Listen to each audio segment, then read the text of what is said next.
Hey everybody, and welcome back to Angling Archaeology. 50 years ago, we were introduced to the most iconic fishing catalog ever produced.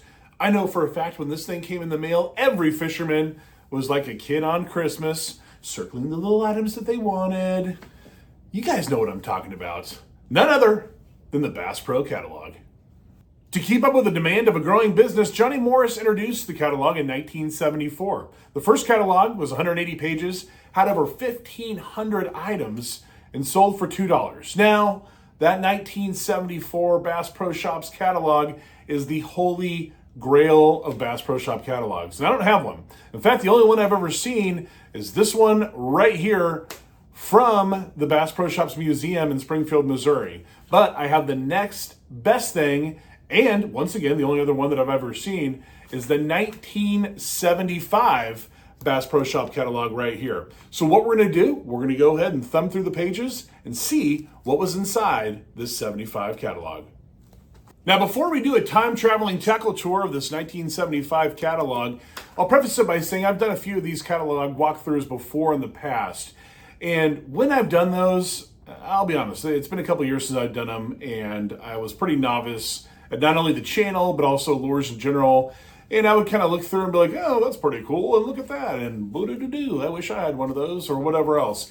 I'd like to use this opportunity, although I want it to be certainly entertaining, but also more educational.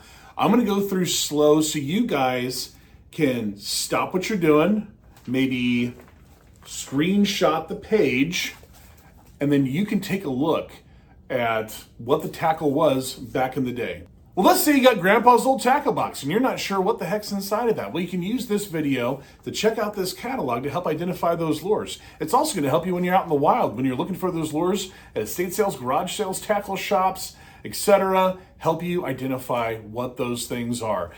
Or, flip side of that, let's say you're a collector. You already know it all. You've got a big collection of Big O's or Hellbenders or Razorback lures or whatever the case may be, and you just want to see what's the color chart from 1975. Well, you can take a look at this catalog and you can see what offerings they had from that year. So use this as kind of an educational piece. I want you guys to enjoy it first and foremost, but also use it as a tool. I mean, I want you guys to take a look at this catalog and, you know, this is my way of sharing this stuff with you. I know this catalog is extremely rare, and I've never seen another one, and I'm sure not a lot of other people have, so why not put it out there for you guys to look at, enjoy, and without further ado, let's take a trip back in time and see what's going on.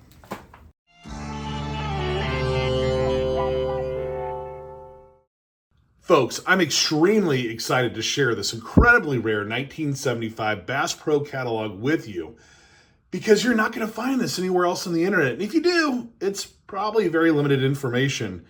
And you're not going to find this on YouTube, okay? It's only right here at Angling Archaeology. So without further ado, let's go ahead and dive in to this catalog right here.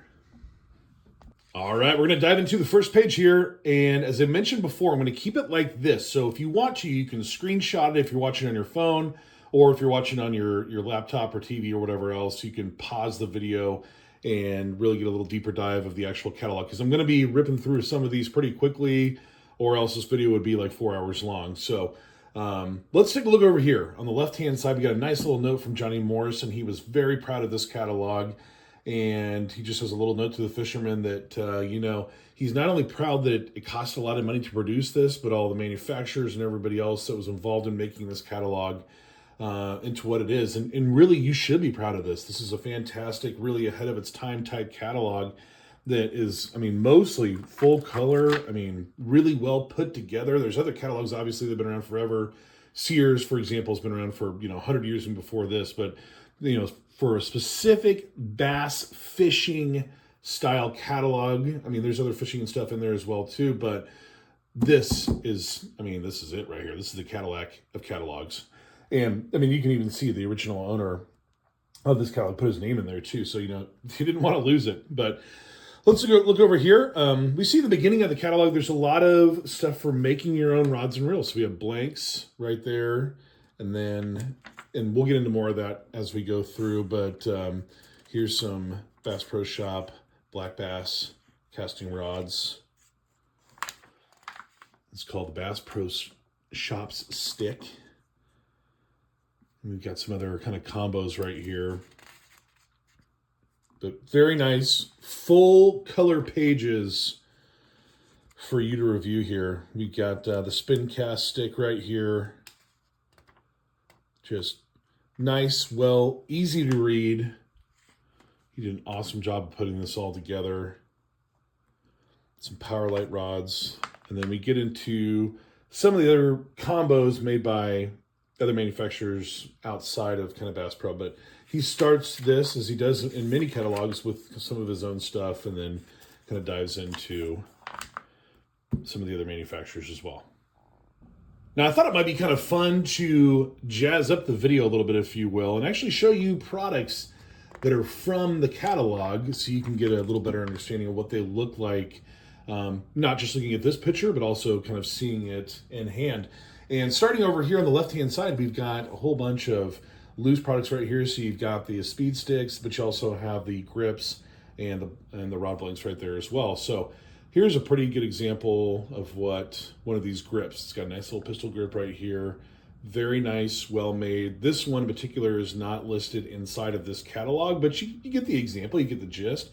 And, you know, custom rods were a little bit more of the rage back in the day, more so than probably today, unless you're fly fishing, and then maybe, you know, people might still do that. But there's a pretty good example of what a loose grip would look like.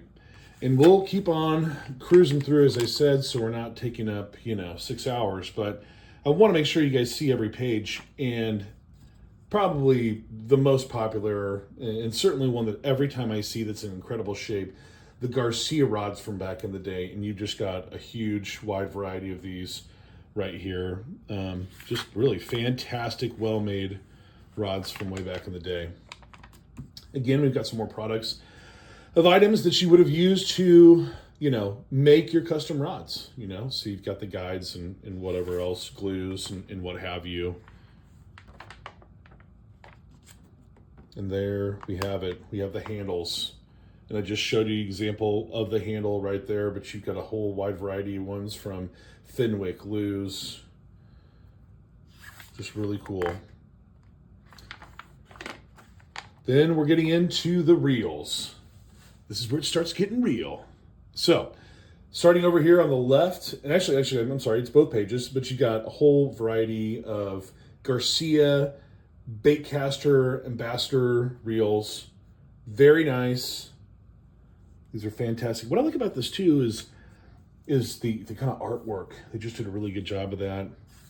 They're kind of keeping a little bit old school as far as the catalog look goes at the beginning of this with the reels, and then they get into more of the color type stuff later on. But, as I said, we don't have all day, but we'll show you as much as we can. So here's some more example. These are spinning reels on this side over here. We've got a few different varieties over here, more of a click style. Then we've got the fly fishing reels right there as well too. So, or click style, I call it that. It's automatic.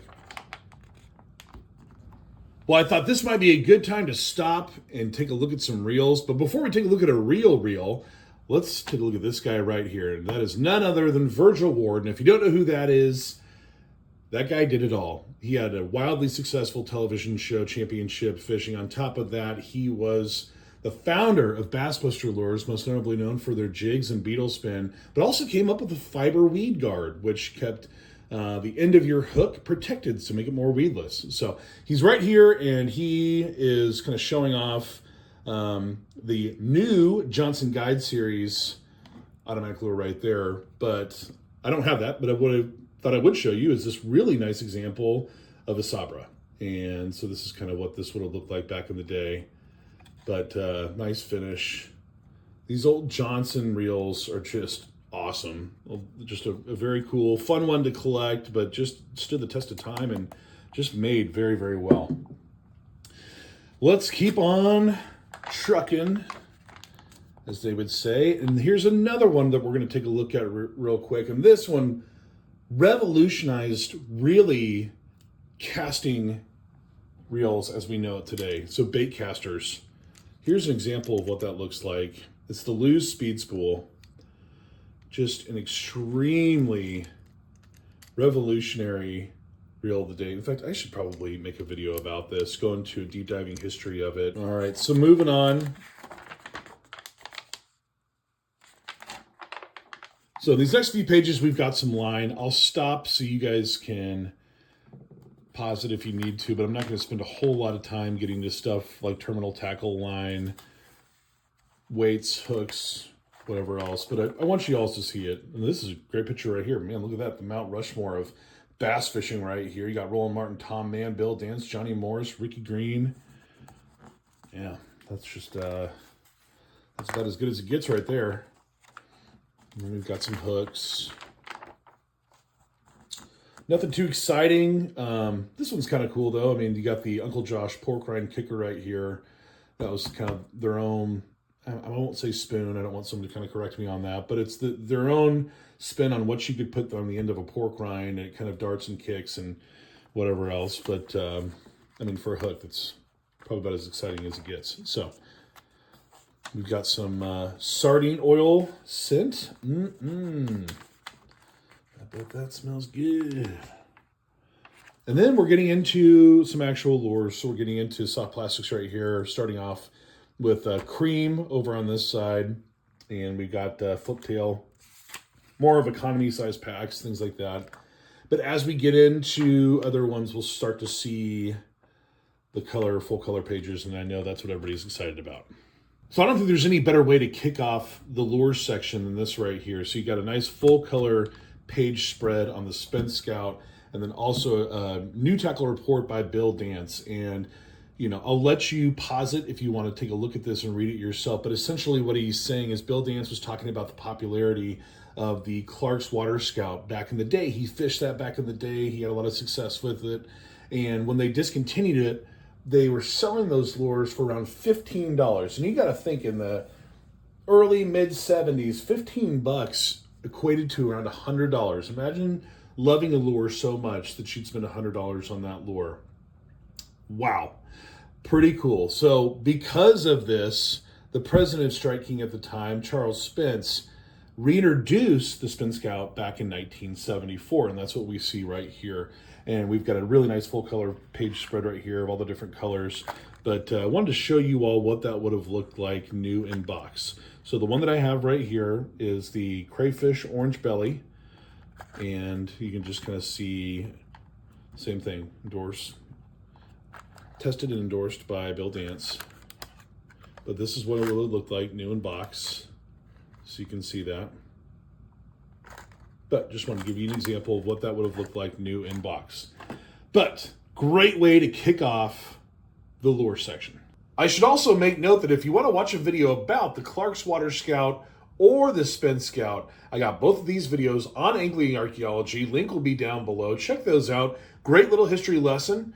And as we keep moving on, we've got America's #1 seller right here. We've got the Stingray Grub, probably one of the best downsized little finesse style soft plastics you can get. This works on everything. Got its popularity in the salt.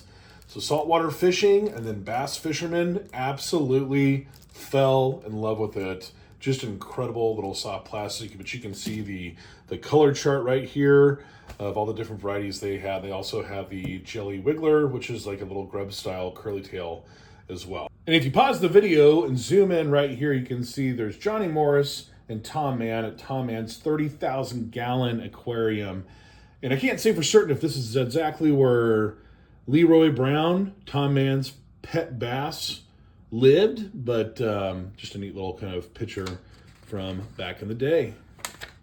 Moving on, we've got more of Mann's jelly worms, and I've done a ton of videos on these. I'm not going to go into full detail about this, but you can obviously see you got the whole fruit salad right here of every single variation of colors right here. So you got the color chart, and then also the different packs and varieties of packs. So you can get the 10 pack, 6 packs, you know, whatever. Just he's got something for everybody right here. Moving on, more soft plastics. And I'll tell you, probably one of, if not the most popular soft plastic from the mid 70s is the Mr. Twister. I mean, just wildly popular lure from back in the day. But we've got right here, we've got Johnny Morris sitting next to 1974 National Bass Champion John Fox right here. Looks like they had a pretty good day on the water using some Mr. Twisters right there. But we'll just kind of keep this moving. So you can see, like the man's lure, a lot of different varieties of colors and things like that. Kind of options for everybody. You got the rinky dink, the squirm and worm.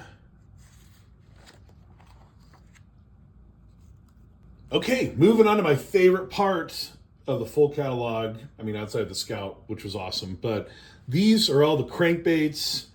And we start to get into kind of what Norman considers as the plastic alphabet plugs. And you'll see what I'm talking about here in a little bit. It's a little bit of an alphabet soup of different lure companies and what they call these lures or whatever. But this is the Big Jim.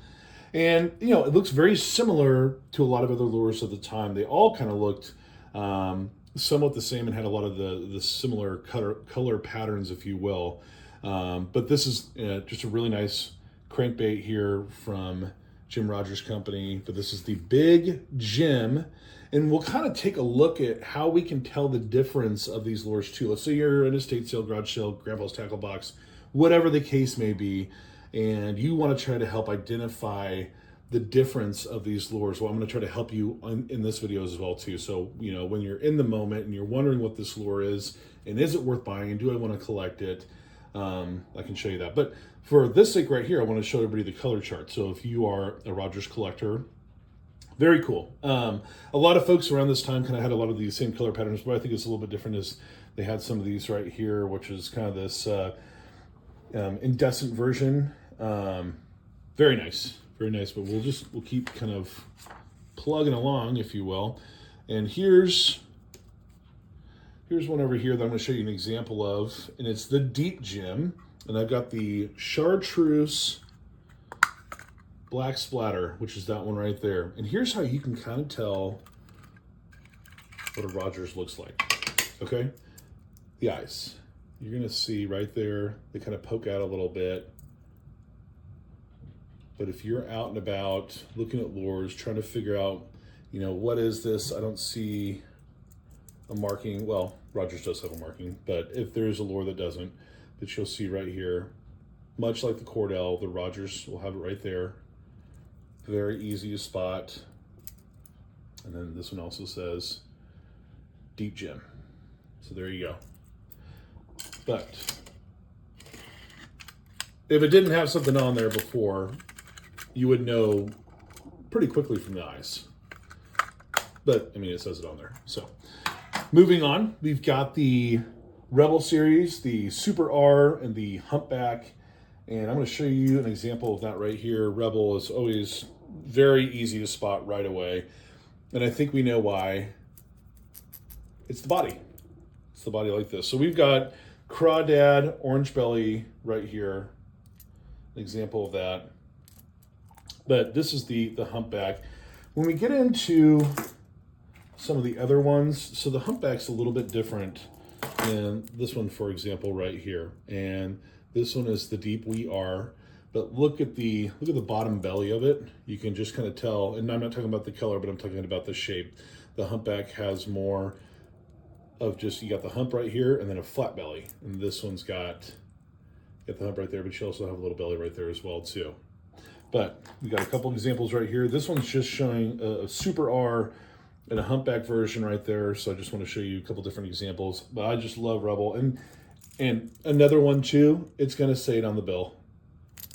You're going to know it's a Rebel right away if it's on the bill. If it's a knockoff, if it's a Kmart brand that kind of looks pretty similar. If it doesn't have this on the bill, then it's not a Rebel. So that's a good way to know. And this would be a fine example of what I'm talking about. So you can take a look at this lure, that's a Rebel. This one, obviously, the Norman version will not have that on the bill. But here's what I'm talking about when we're getting into like the alphabet soup. So the little Bill Norman, so the little N. And how do you tell the difference between that one? Okay, well, once again, it's all about the eyes, you know? And look at this. You kind of got these goofy looking little eyes right here.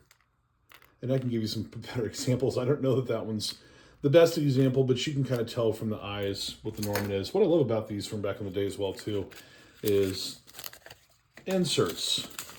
Inserts, keep this all on camera, could really give you a very fine example of the different offerings that they have to help you kind of identify the different types of lures. But this would be an example of a little in right there.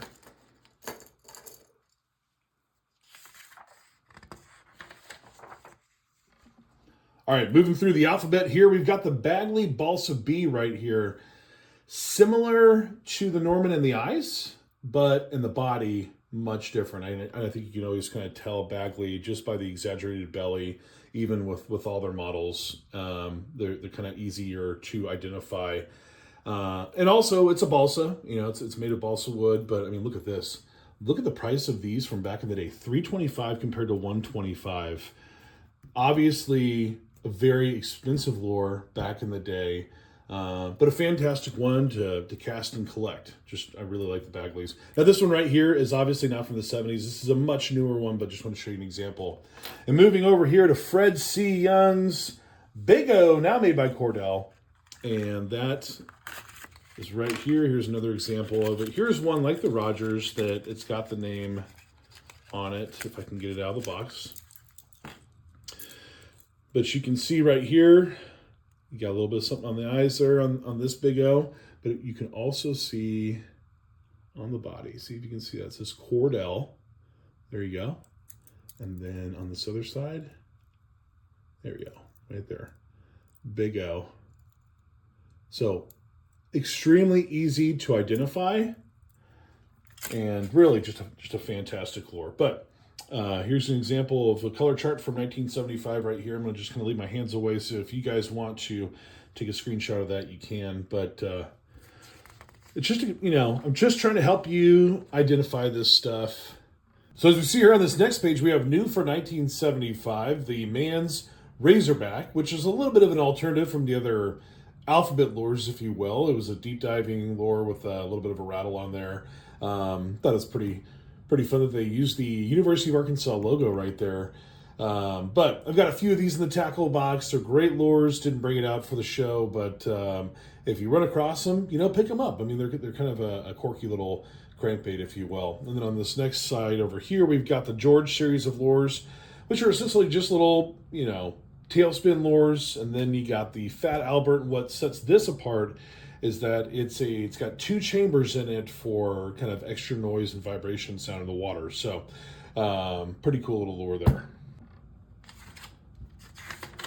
Okay, so in this next page, we've got, it looks like some front and rear prop, you know, topwater plugs, Gilmore's right there. We've got the Rogers Hog Hunter, which is, again, top and rear prop. And then we were getting into what I kind of consider the metal lip style lures. So you've got the craw pap right here, and I'm going to show you an example of some of those right now. And we'll stop it right here at the Hellbender and the Mud Bug. And let's take a look at some of these metal lipped lures. And there's quite a few of them from back in the day, and I brought them out, and now they're all stuck together.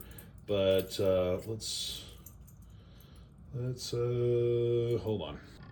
Alrighty, 10 minutes later, and I finally got all the lures untangled, but I wanted to show you what sets the Hellbender apart from the other ones. How can you tell the difference between this one compared to other metal-lipped lures? And right away, you see it's this right here. It's the heart-shaped metal lip, and that's how you know right off the bat that that is a Hellbender. And so right here, you've got the color chart, and moving over to the color chart over here of the Mud Bug. Well, super simple on the Mud Bug. You can just tell right at the bottom it's going to say Mud Bug. But if you're just at an estate sale and you just want to know at a quick glance, right here, it's this face. It's this craw-looking face, this alien-looking face that they made. Then also the lip had three little kind of humps right here. So that's how you tell the difference between the two is, first and foremost, the face on the Mud Bug. But for this one, it's the heart-shaped lip. Keeping with the metal lipped theme, we've got the original bomber right here. And here's one new in box. We've all seen these. If you've been to any estate sale, I'm sure that There's definitely one of these in the tackle box, but very cool lure right there. And this one is the white silver flake, probably one of my favorite colors. Just an awesome, awesome lure. But that's not it. They also have the water dog, which I think, in my opinion, more competes with like the Hellbender. And obviously you can tell if you're, at some kind of estate sale or something like that, you're not quite sure right off the bat, you can just tell right there from the bill, it's a rounded off bill like this. So I would call this an egg bill, because I'm going to show you one more that's not in this catalog, that if you're out and about and trying to identify what it is, and that's the Martin lizard right here. And let me get this pulled up, that you can see this one's more squared off. And I didn't see this one in the catalog, but another one in that family of lures. But, still very fun one to collect. You don't see these one as much as you see. Certainly the Hellbender is probably the most prevalent, or obviously the Bomber. But yeah, very cool. That's kind of the metal lip family right there. Then we're moving on. We got more Bomber right here. We've got the pinfish, and then we've also got some of the lipless. This is probably more the lipless variety, and some of the blades as well, right there. All right, as we're moving into more new tackle for 1975, we see the George II, which essentially just is two blades. If we see right there, it's the George lure with a couple blades on the end, and then you've got kind of a write-up right here if you guys want to pause that and read it up yourself. But essentially Johnny Morris kind of convinced him to, let's start packaging this and sell these at Bass Pro Shops. Now I'll go through a little bit quicker on these, because a lot of this, inline spinners, rooster tails, not the world's most exciting stuff, so we'll just kind of go through that one very quickly. We just talked about Virgil Ward a little bit ago. None other than the Beetle Spin right there, with all the Beetle plastic offerings that they have. The color chart is right there down below. And then moving over here, we've got two similar lures, the difference being the size and the skirt, and that is the Scorpion and the Tarantula right here, offered by Virgil Ward, reading the 1974 catalog, I might add. All right, moving over here, we've got some Deadly Deadlies, and you can see the difference with those is the blade right there. Let you just kind of take a look at that, and if you see right here, look at this original Bass Pro Shop right there. Oh, I hope that that's not too glared. There you go. So you can kind of take a look at what it would have originally looked like. It's still there today. The building's still there. All right, and then we've got just a wide variety of spinner baits. Nothing too crazy. I mean, some of these are pretty neat though. I do like the some of the color offerings they had back in the day. But we're not gonna sit here and dive into generic spinners and skirts and things like that. But I do want you guys to at least see what's in here. And then we've got their bucktail bass jigs right here. Marabou. Okay, this next page, we've got a pretty neat one right here, and I've had a few of these. I've kind of bought and sold them throughout the years, is the Diamond Rattler. So if you know the Diamond Gem, I made a video about that right there. So if you want to check that out, the same company that made the Diamond Gem also made these Diamond Rattlers. And who do we have right here? None other than a young Roland Martin right there, but this is a twin prop topwater lure. And we've also got another one right here that I think everybody knows, the Devil's Horse by Smithwick's. Very cool. The Rogue, an extremely popular jerkbait. Probably, I don't know if it's, I'm gonna say it's the most popular, but one of the most populars for sure. And here's one that I think is really cool, extremely simple, just an awesome little topwater. I've bought and sold a few of these as well too. It's just the carrot top. There's nothing to it. It's just a plug. I mean, just bloop, bloop, bloop. And you're catching bass. I mean, it's a neat one.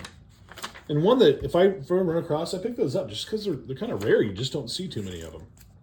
These next couple pages showcase probably one of the most famous lure companies of all time, none other than Heddon, and we're looking at a lot of their topwater series right here. So you've got the Zara, the Lucky 13, Tiny Torpedo, Chugger, etc. But I want to show you a few of these, what they look like in person. Here is the Tiny Torpedo. Very nice little back prop topwater lure right there. And then we've got the Lucky 13. Oop. Well, we did. Hold on. All right, we're back. And that's what this would look like right here. You see just how the lip goes out a little bit more on that. And what's great about these is they just tell you on the bottom. Head lets you know what you got. So if you're out there looking for this kind of stuff, estate sales or garage sales, there's no question Head will have that on the belly. You'll know what you're getting. Moving on. This is a really neat one too. This is the Head brush popper right here. And you've got Johnny Morris with probably one of the nicest looking suits I've ever seen in my entire life, hanging out with Alan Johnson, who was Head's president at the time. So this next page, we're gonna rip through these pretty quickly. Betts, obviously known for their fly fishing, topwater, and really just all flies in general. But they're just kind of showcasing topwater poppers right here. Getting into another page of Rebel lures. I wish this would have been full color. That would have been really cool. But as Bass Pro shop catalogs evolve, so do their color page offerings. And it just so happens for this particular one, they didn't do that for these Rebel lures. But anyways, you get to see at least, you know, what we had in 1975. So if you need to pause that and take a look at it. Then we have the Rapala collection over here. And then also some inline spinners. You get your MEPs, things like that.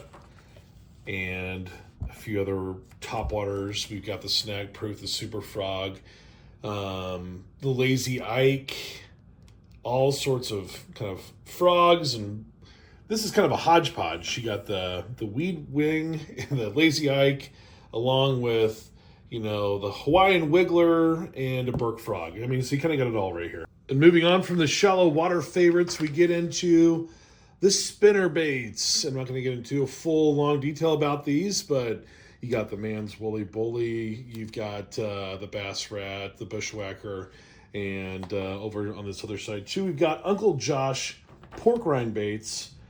And we can see here a jar was only 75 cents back then. That's a great deal. Yeah, you can't find those for 75 cents anymore, but pretty cool if you need to stop and take a look at that. But here are some of the spinnerbait and pork rind baits from back in the day. All right, in this next page here, we start to see some of the novelty items. And as Bass Pro evolves throughout the late 70s and early 80s, you'll start to see that those items get more and more outrageous. And I'll let you guys dig into that and see for yourself. But I mean, it's pretty funny. It's a little tame here in the 1975 catalog, but that's okay. What's really cool here is the Big Bud right here from Head, and I think we've all seen these before. That's a pretty neat little novelty lure there. And then you've got the Bass Fishing BS Repellent, which I would obviously never need because I never exaggerate about any of the bass that I catch because they're all huge. And you know, then you got what they call foam beer coasters. They're basically just koozies, and then you get a nice little cooler right here, styrofoam cooler. And moving on, you've got all sorts of different spoons and things like that. But like I said, we're going to rip through this pretty quickly because I don't want to spend a whole lot of time on terminal tackle, hooks, line, things like that.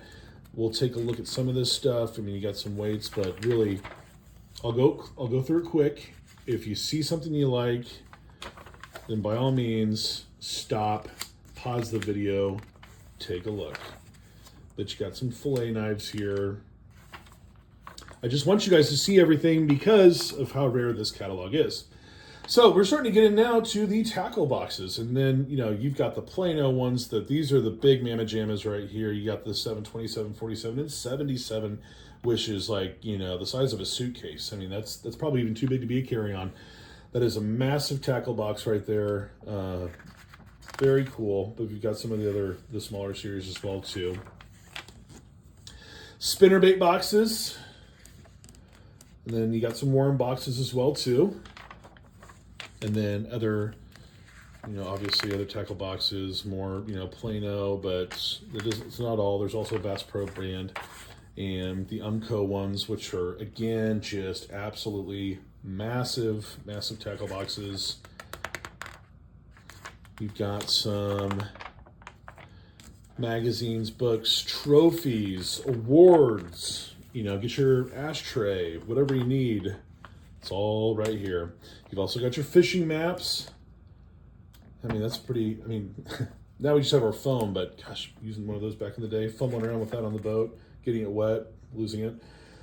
Okay, then you've got, you know, some rain gear, They kind of use these ads through some of the mid-70s catalogs. So I've seen some of these Life Vests before. And if you watch my 76 video, I think a lot of this is the same. But you've got Bill Dance, Tom Mann, Roland Martin all right here, rocking some really awesome looking Life Vests. And I wish they would just bring this kind of stuff back. I mean, you are styling. If you gotta wear a Life Vest, you know, life jacket, then why not have it look cool, you know? Flotation coats. Also, you got some parkas and ponchos right here.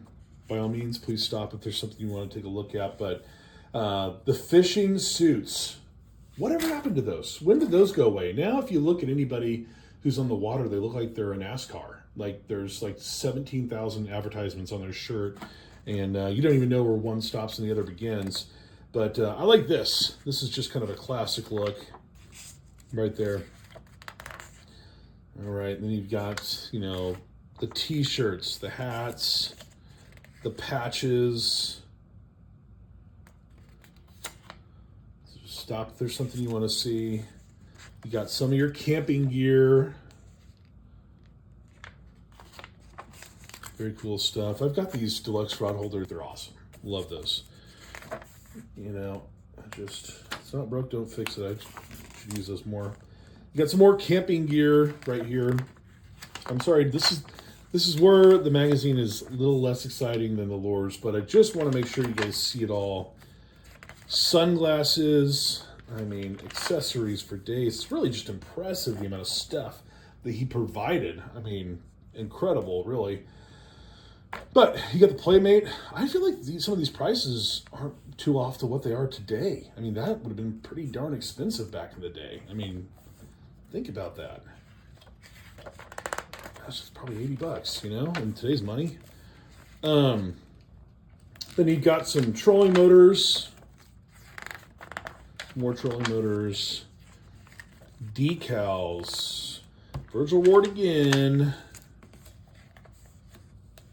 But we're going to look at every single page. I want to make sure you guys get to see every single page of this 1975 catalog. Because where else are you going to see it? Nope, nowhere else other than Angling Archaeology. And you've got some depth finders right there.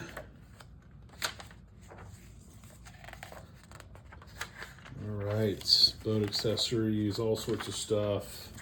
We're getting to the finish line, folks.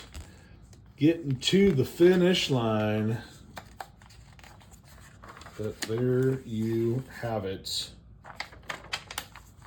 That is it. I'm missing the very last page of this, but you get the idea. So that is going to do it for this episode of Angling Archaeology, where we unearth the good old days. I want to thank you all for watching, liking, subscribing. If you haven't done so already, please do watch, like, and subscribe. I hope you enjoyed this video. I felt like this is something that not a lot of people have seen before. Thumbing through these old school catalogs, and really it's the closest thing that we can get to a time machine. And so I love looking through this with you all, while also looking at some of the lures and the reels and all the stuff that you could find from back in the day, so you guys can get a better perspective of not only what they were selling in the catalog, but also kind of seeing more of a first-hand account of what it looked like in box as well too. So if you like this stuff, please folks, like and subscribe. It's free, why not? You can get the best mediocre fishing content ever right here at Angling Archaeology. And so until next time, folks, I guess we'll see you in the water.